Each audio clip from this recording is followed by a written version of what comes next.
Hi everyone, Kurt here again for another and our final video of this semester for our testing and evaluation in English course. As always, most of the content from today's talk comes from the textbook Language Assessment Principles and Classroom Practices from Douglas Brown and Abby Wickrama.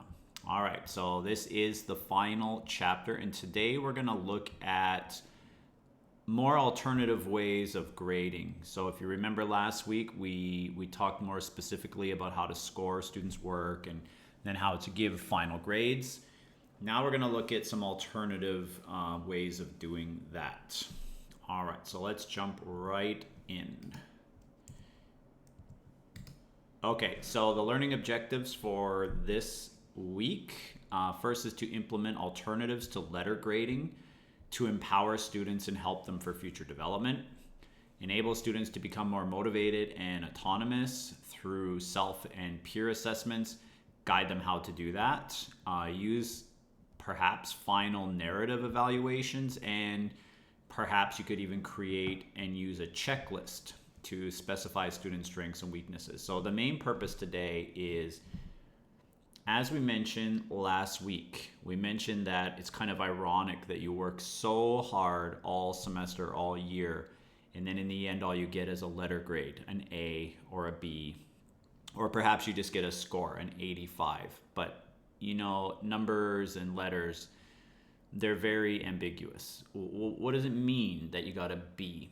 It doesn't really help you for your own future learning or to reflect on how well you've done, other than compared to everybody else, how well did I do? But in the English classroom, we want them to learn the language, not just get a good score.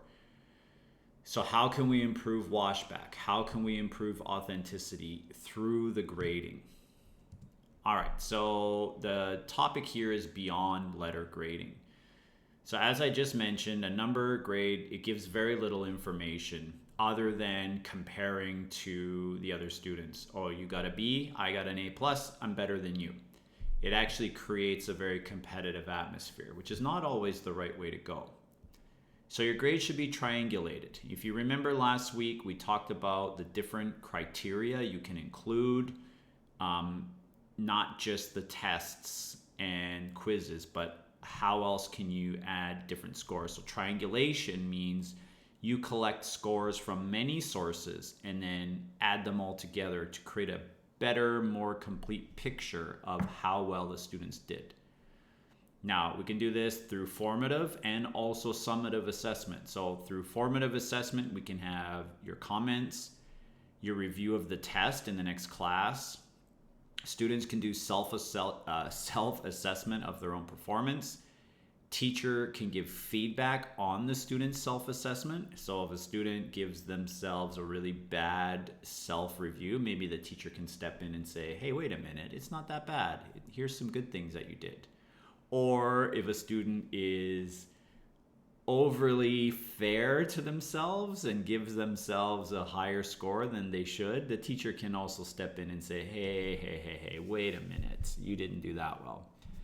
And it can also include peer assessment on your performance. And of course, you can have a teacher conference where you meet together, where the teacher gives you their feedback orally and in person, face to face, and the student has the opportunity to ask questions about how to do better. Okay, summative assessment. So all of your actual summative exams can still add to the score by giving them comments. You can do a summative written evaluative remark on a journal, a portfolio, or some other tangible product. We're going to talk about portfolios in more detail. As I said, teachers' feedback on the student's self-assessment of performance in the whole course, not just on a particular task. A completed summative checklist of competencies with comments or narrative evaluations of their general performance. And again, you can still have a conference with the student after the summative assessment to let them know, why did this test go well? Why didn't it go well? How can you improve your studying or your learning for the next time? Okay, so the first one we're going to talk about is self and peer assessment. Now, self assessment really means you give yourself some kind of assessment. Now, that could be an actual score, or it could be a checklist, and there's a few options I'm going to show in a minute. But why do we like self assessment and peer assessment as well? They're kind of grouped together here. First of all, of autonomy. So if you are self assessing yourself and you know what's going to happen this semester, you have the ability then to set your own goals because you are the one that's going to be assessing. So you set your goals, and then when you assess yourself, you are able to see, did you meet your goals or not? You can pursue those goals without any kind of external pressure. Remember, intrinsic motivation, which you see down below, it is more valuable than extrinsic motivation. If I want to learn because I want to do well, I will probably do better than if I try because my mom says if I get a bad score, she's going to be angry. That's not the kind of motivation that's going to really push me. It has to come from within. And so setting your own goals is a way for that to happen. But not only that, you can monitor the whole pursuit, the process of reaching those goals, not from the teacher's perspective, but from the student's own. So I already mentioned this. It also can be cooperative learning, especially if you're incorporating peer assessment. It creates empowerment because students now learn to be the expert. They become critical thinkers. They get to evaluate their own and their peers' work. And then students become in control of their own learning. We call this agency. They are the agent in their learning. It's not on the teacher now, it's on me because I'm the one who's going to help assess my progress. Some drawbacks, there are lots, but two I want to talk about here. Subjectivity, so students can be too harsh on themselves or they can be too generous. And in terms of peer assessment or peer feedback, they may not actually be able to find their classmates' mistakes. And of course, they probably can't find their own, which is why they make the mistakes in the first place, right? Because they don't know the correct way. So there are definitely some drawbacks. That's why the teacher has to also play an important role here. Okay, so there are some different types that you can use. So the first one is you can do assessment of an actual performance. So you ask students to do something, some kind of speaking task, a presentation, and then they have to rate themselves. So you can see here the student monitors their own oral or written production, then they assess it. The evaluation will take place immediately after their performance. It can't be later because your memory will change. It has to be that raw emotion as soon as the performance is over. If not, at least you have to record it and then let students watch it. A checklist that rates the performance on a defined scale. Peer editing will also count here. And then students can take turns editing an essay and comparing notes. So maybe it's my essay today. I edit it and you edit it, and then we compare notes. What did I say is wrong? What did you say is wrong? Then next time we do it for your essay. We take turns working together, improving. Okay, you can also do indirect assessment of their competence in general. So this will assess general competence or ability over a longer period of time. You ignore the minor issues and you focus on general ability, like your ability in speaking or fluency or pronunciation or composition, whatever you want to focus on. And you can do this through rating scales, or you can even use journals to do this. So a journal means that they will write a paragraph or a page or a couple pages after a month, a week, a day. A day is probably too fast, maybe once a week, where they discuss how they feel about their own speaking ability, or whatever the competence is you want to assess. Okay, so here's another way to do that. You can do it through a self-assessment rating scale.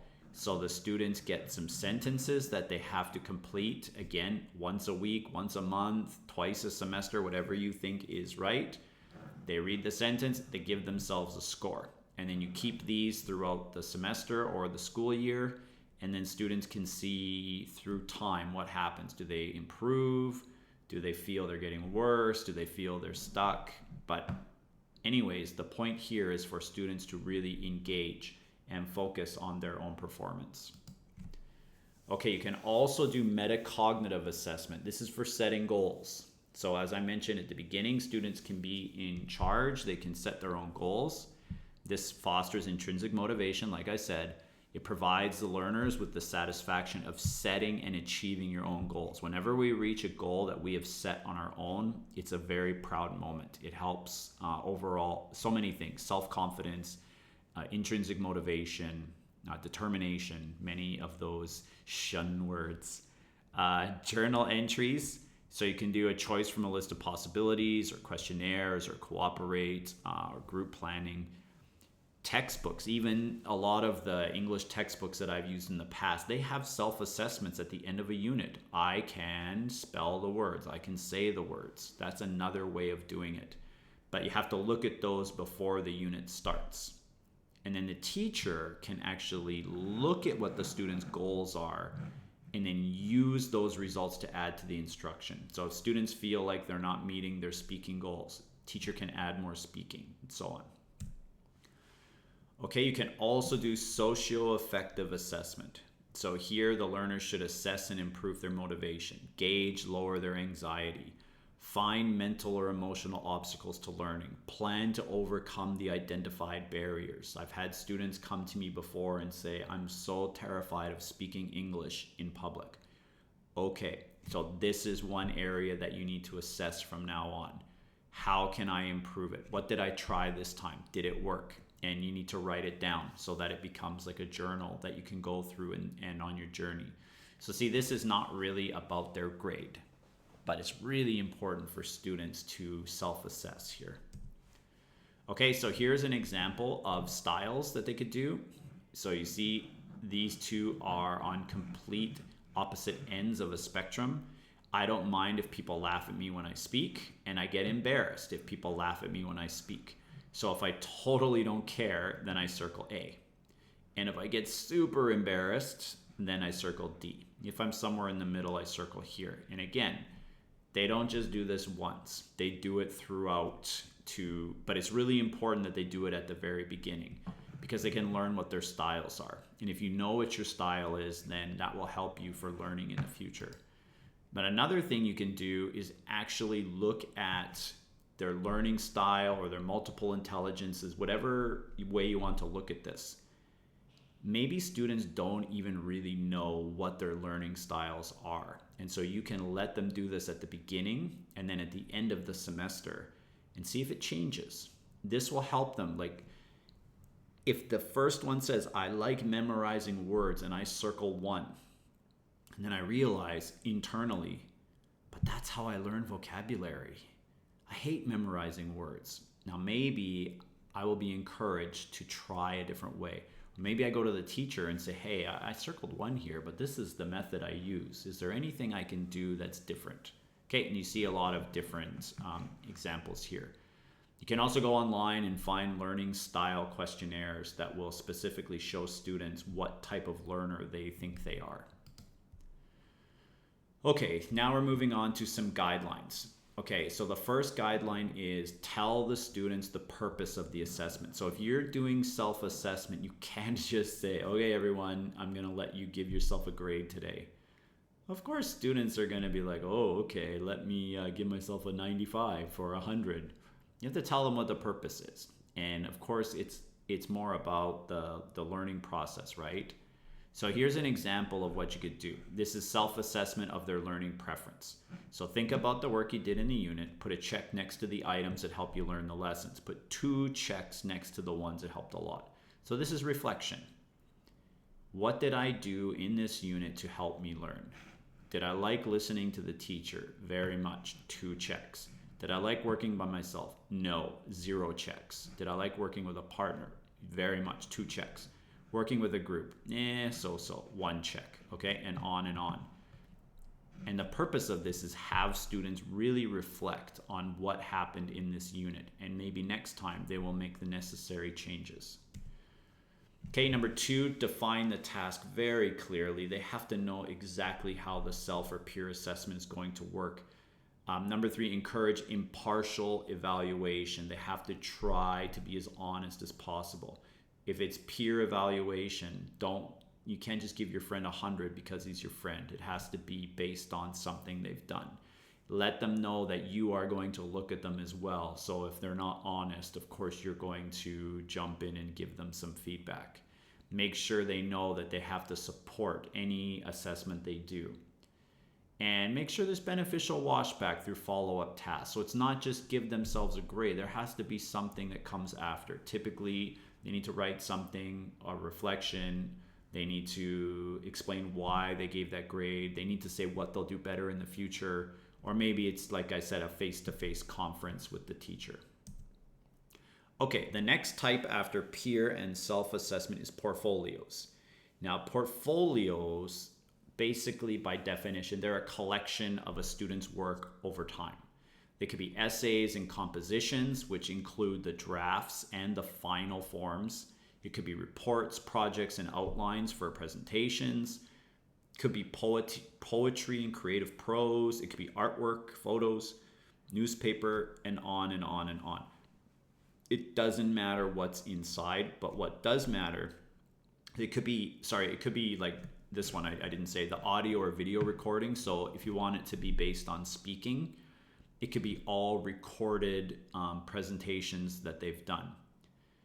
But no matter what, the whole purpose of a portfolio is to show all the work. So that includes the practice drafts, the planning, everything that they've done.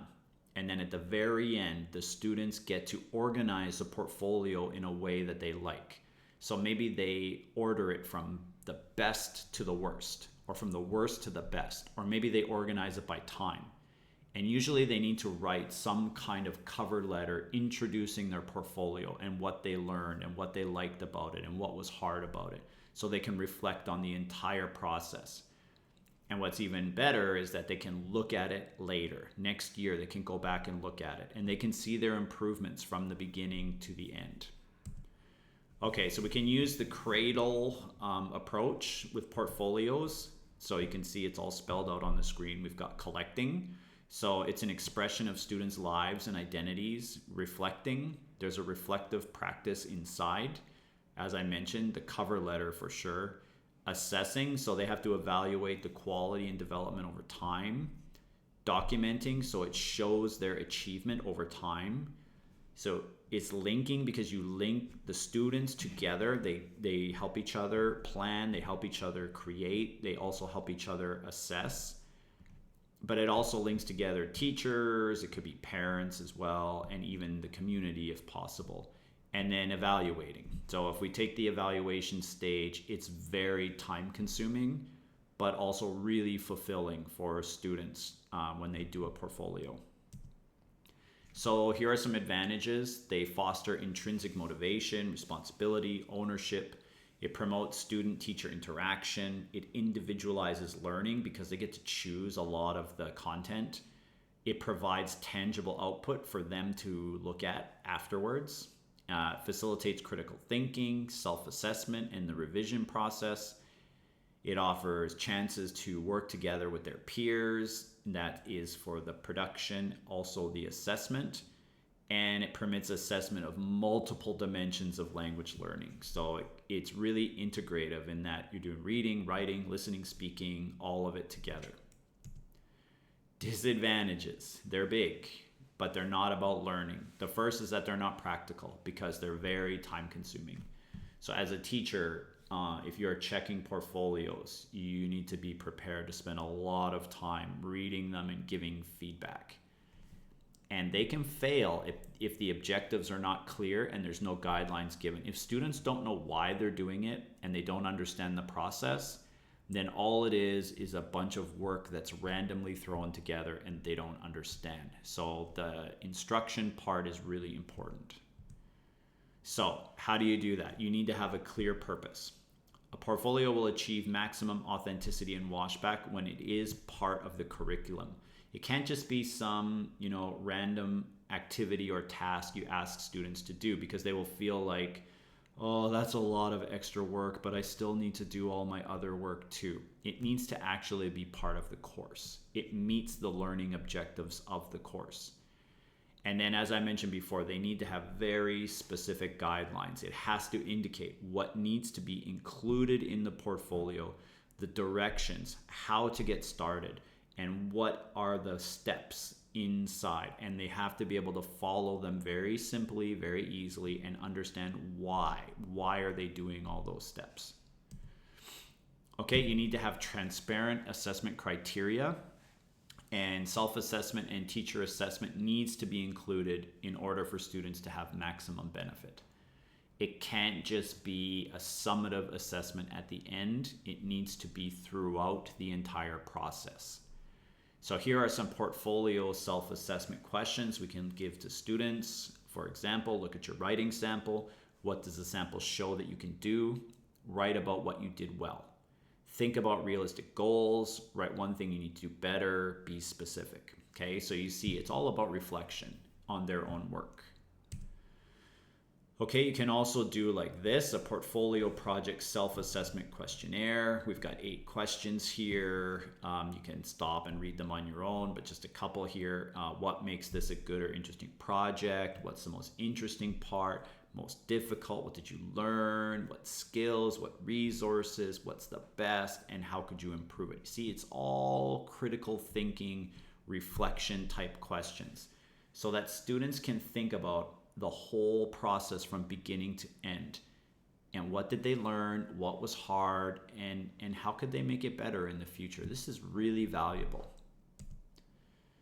Okay, teacher's assessment can also mirror the self-assessments. You can do the same questions and show it from your vantage point. Okay, so the student thought this was their best. Here's what I think was their best. And the student then can compare, the teacher agreed with me, or teacher thought I did this good. I didn't realize that. So either way, it's good for them. You show students how to process and respond to your feedback. Try to keep the reliability high. Don't be too subjective in the scoring, and maybe have a rubric.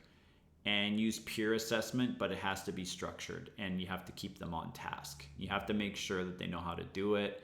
They have to be nice to each other. They can't be too nice to each other. They have to be honest, things like that.